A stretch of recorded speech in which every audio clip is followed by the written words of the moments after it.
Judging by the high crime rate, and constant circulating news stories of carnage, murder and mayhem, it should come as no surprise that Philadelphia is an active war zone. In 2021, a 16-year-old named Ameen Hurst was captured, and caged for his involvement in 4 murders. Hurst faces charges in connection with 4 separate murders which occurred over the span of several months. Each of the killings occurred between Christmas Eve 2020 and March 18, 2021.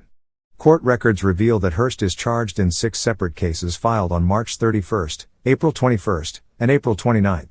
In total, Hurst faces a crazy amount of time, with him facing 32 separate counts. The first murder that was tied to the teenager came only the day prior to Christmas. The shooting left 20-year-old Philly comedian Daewoo Scruggs dead from many gunshot wounds. Upon conducting an extensive investigation, the recovery of local CCTV surveillance video showed what led up to the brutal murder. Scruggs, the Philly comedian, could be seen walking down the sidewalk, phone in hand. He was recording a social media post for Instagram when he was gunned down. Hit at least 15 times, the sound of gunfire was loud but brief, with the comedian dying at the scene. By yourself, go ahead, bro. Bro, go ahead and walk. The offender displayed a lot of hatred toward the victim, as if there was a built-up rage being unleashed upon the defenseless man. Following the cold act of cruelty, the offender could be seen struggling to run away in what appears to be black Timberland boots, with little effort made to mask his identity. Not long after Scruggs' savage murder, social media appeals, alongside a $20,000 reward, was put up leading to the arrest and conviction of his teenaged killer. Despite the killer's clear face being plastered across the internet, for months, victim family members could only sit and await further developments in the case. The second shooting connected to the same killer actually involved a total victim count of 4 people.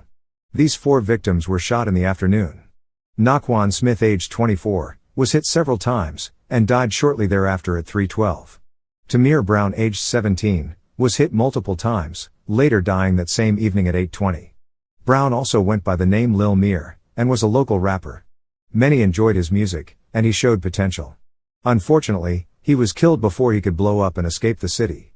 Ring doorbell footage captured him running from the shooting. He'd apparently been struck in the neck. Tragically, gunfire also resulted in additional casualties, leaving 2 additional victims in critical condition.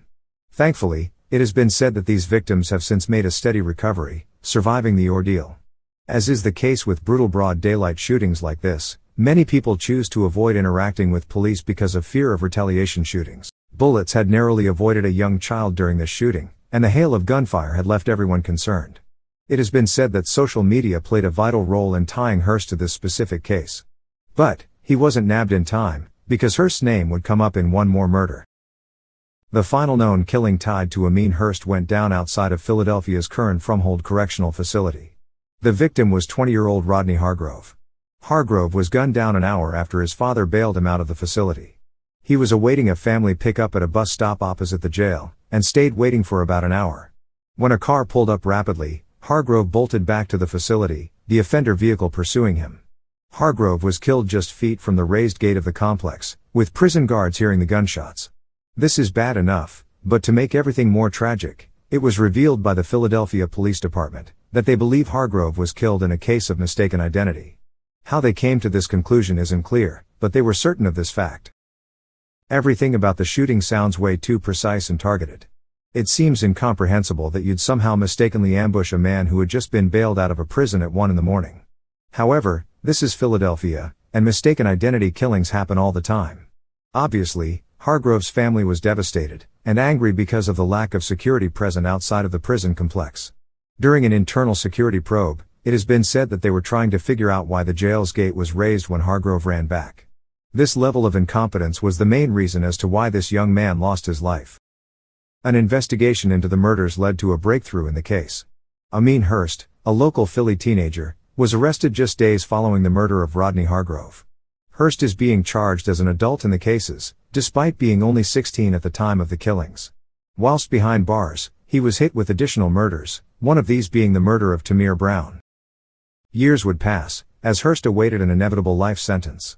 He was probably bored, and let's face it, he had nothing to lose.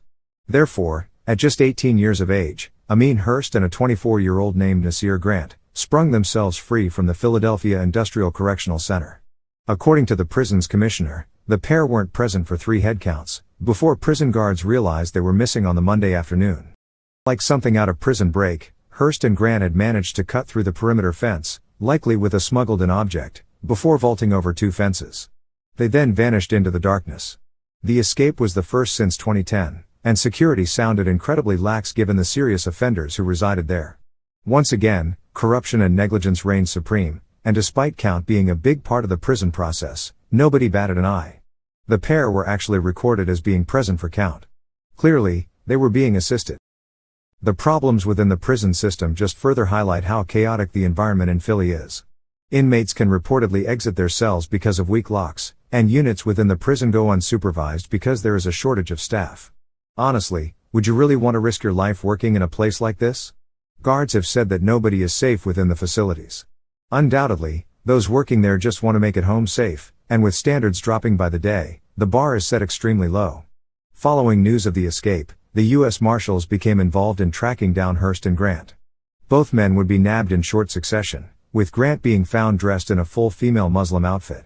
He was dressed in a head covering, doing his best to lay low. But Grant didn't have the same resources as the U.S. Marshals. The Marshals had already figured out where he could be hiding, at a spot in North Philly. Upon conducting surveillance, a person resembling Grant would exit a property and hop into a vehicle. At this time, Marshals surrounded the car and took him into custody. One fugitive was back in custody, but the most dangerous one was still out there. Around this same time, police would lock up a 21-year-old named Shani Stalling. Stalling had assisted in the escape by setting up a phone call between Hurst and an unnamed man about the escape plot. Just a day later, and another person was being charged with assisting the escaped fugitives, acting as a lookout during the escape. 35-year-old Jose Flores Herda was further punished for his involvement in the prison break. The 35-year-old was already in custody for allegedly murdering someone. His murder involved the beating death of a man during a fight outside of Pat's King of Steaks restaurant in 2021. The search for Ameen Hurst continued, with many believing that he was still in Philadelphia. Many suspected that he was walking around in a ski mask, blending in with the population, many of whom were sporting face masks at this time. The authorities were closing in, but nobody could have expected what Hurst had actually been getting up to whilst away from prison. Federal agents had been trying to negotiate the surrender of Hurst, and they knew that his family were helping him stay undetected. The Marshals believed that Hurst was being helped by family, with his brother being the one who was mainly assisting Hurst, through providing vehicles for transportation. Having staked out spots in which they believed Hurst to have been using as safe houses, he was seen exiting a home with his brother. Both were quickly arrested and taken into custody. Hurst's bail was set to $25 million for some reason, but the fact that he'd already broken out of prison just sums up how pointless the whole thing is. Ameen Hurst was back in custody, but investigators quickly realized that he'd actually left the state of Pennsylvania following his escape. As it turned out, Hurst had gone up to New York City. There, he'd recorded a rap song in which he basically self-snitches about the shootings that he's alleged to have committed. Going under the name Lil Scatted, Hurst most definitely keeps it authentic. This decision to record a song just sums up the mentality of certain youth within the city. Instead of actively trying to change your identity, and flee to Mexico for a new start, Hurst was more interested in going to a studio to make a generic rap song. His alleged involvement in the murders doesn't help to explain why he took part in them. The murders don't sound like paid contract killings like the last 2 Hitmen videos I've covered in the city. But it is entirely possible that someone paid Hurst to take part, or at the very least target people that he knew or was familiar with. Hurst was someone who was supposedly bullied a lot whilst he was growing up, and so without a gun, he had little power. In a city where violence gains respect, there is a disturbing belief held by many teens.